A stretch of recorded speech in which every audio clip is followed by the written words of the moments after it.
안녕하세요. 미소교의 최진영 목사입니다. 2023년 10월 7일 오늘 나에게 주시는 생명샘 물 한 모금 시작하도록 하겠습니다. 예레미야 6장을 보시겠는데요.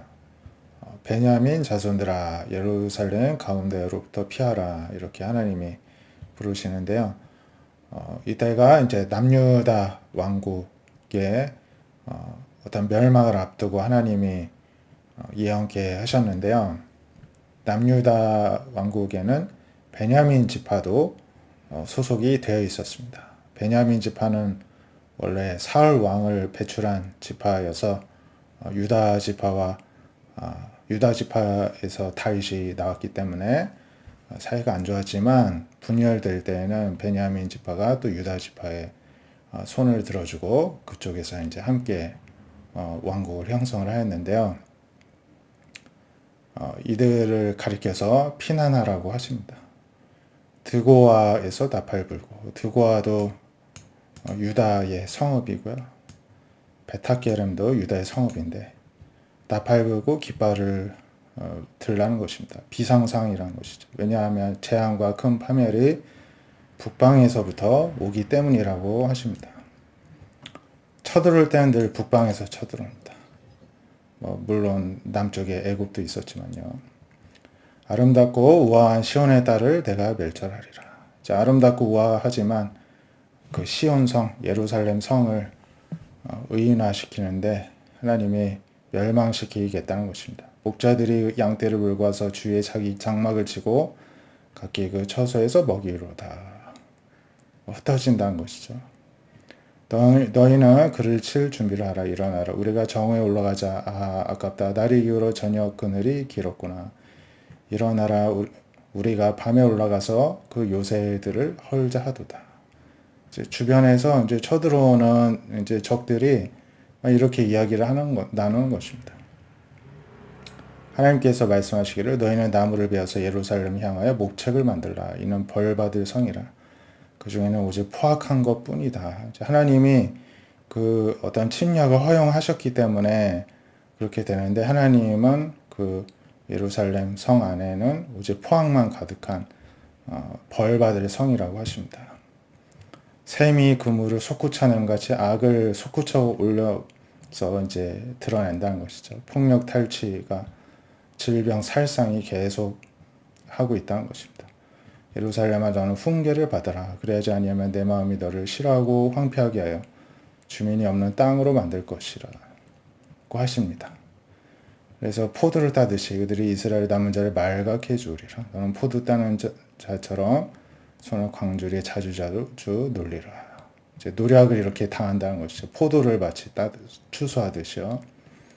내가 누구에게 말하며 누구에게 경책하여 듣게 할고 보라 그 귀가 할례받지 못하였으므로 듣지 못하는도다.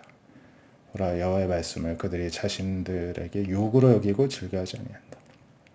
하나님이 아무리 질책하시고 책망을 하셔도 귀가 할례받지 못해서 귀가 하나님께 순종하지 않아서 하나님의 말씀을 욕으로 알아듣는다는 것이죠. 참 안타까운 상황이 아닐 수 없습니다. 요한복음 7장 40절부터 이제 보시겠는데요. 이제 예수님의 말씀을 드린 무리 중에서 어떤 사람은 이 사람이 참 선지자다. 어떤 사람은 그리스도다. 또 어떤 사람은 그리스도가 어찌 갈릴리에서 나오겠느냐. 이제 갈릴리는 이제 북쪽에 있는 이제 갈릴리 호수가 근처에 이제 지역인데 북쪽 전방 지역에 있습니다. 늘 그쪽에서 북방에서 침략을 당하면은 제일 먼저 점령당했던 것이고요. 변두리였습니다. 예루살렘 중심으로 이스라엘이 발전을 해야지 갈릴리는 성경에 그렇게 자주 나오지도 않거든요. 그런데 이사야가 이 갈릴리를 통해서 하나님께서 메시아를 보내실 것이다 예언을 하였죠. 성경에 이르길 그리스도는 다윗의 시로 또 다윗이 살던 말 베들레헴에서 나오리라 하지 아니하였느냐.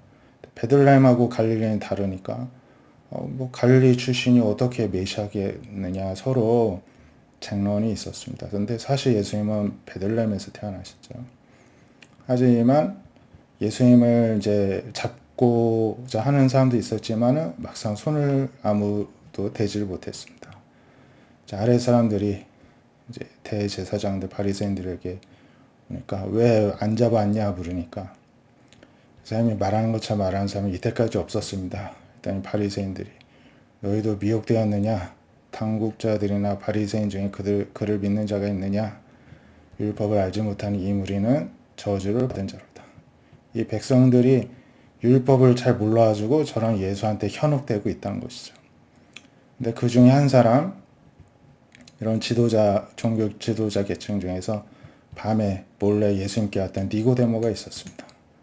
니고데모가 은근히 간접적으로 예수님 변호를 하죠. 우리 율법은 한 사람의 말을 듣고 행한 것을 알기 전에 심판하느냐. 구약에 보면은 선지자들이 예언을 해도 그 예언한 대로 실제로 이루어졌을 때야 비로소 이 사람이 선지자고 그 예언이 맞았다는 것을 인정을 해주었는데 아직 말만 있었지 어떤 결과물을 보지도 않았는데 그 전에 심판할 수 있느냐는 것입니다. 그들이 대답하기를 너도 갈릴리에서 왔느냐 찾아보라 갈릴리에선 선지자가 나지 못하느니라. 그러니까 율법을 찾아보라는 것입니다. 갈릴리에선 선지자가 나지 못한다고 하였다는 것입니다. 하지만 이사야 9장이죠. 예수님이 갈릴리에서 태어나신다 예언이 되어 있습니다. 오늘 말씀과 같이 우리 역시도 미혹되지 않고 늘 주님을 하나님의 말씀을 온전히 귀 기울여 들을 수 있도록 우리들의 마음을 또 믿음으로 채우고 지킬 수 있기를 원합니다. 기도하겠습니다. 하나님께서 이스라엘 백성들의 귀를 닫고 있음을 한탄하셨듯이 우리에게도 어쩌면은 하나님이 그러실 때가 참 많이 있을 것 같습니다.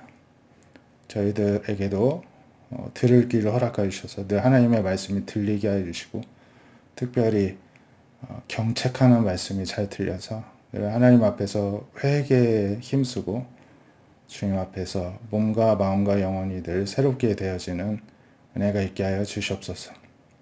오늘 토요일인데 또 주님의 은혜로 또 잘 보내다가 내일 주일 주님 안에서 영광의 예배 가운데 하나님과 또 교제하며 감사와 찬송과 영광 올려드리는 귀한 은혜가 있게 하여 주시옵소서. 우리들에게 새롭게 하시는 은혜가 있는 주일이 되게 하여 주시옵소서. 예수님의 이름으로 기도드립니다. 아멘. 오늘 주말 잘 보내시고 또 내일 사모하는 그런 은혜가 부어지는 주일 되시기를 축복드립니다. 감사합니다.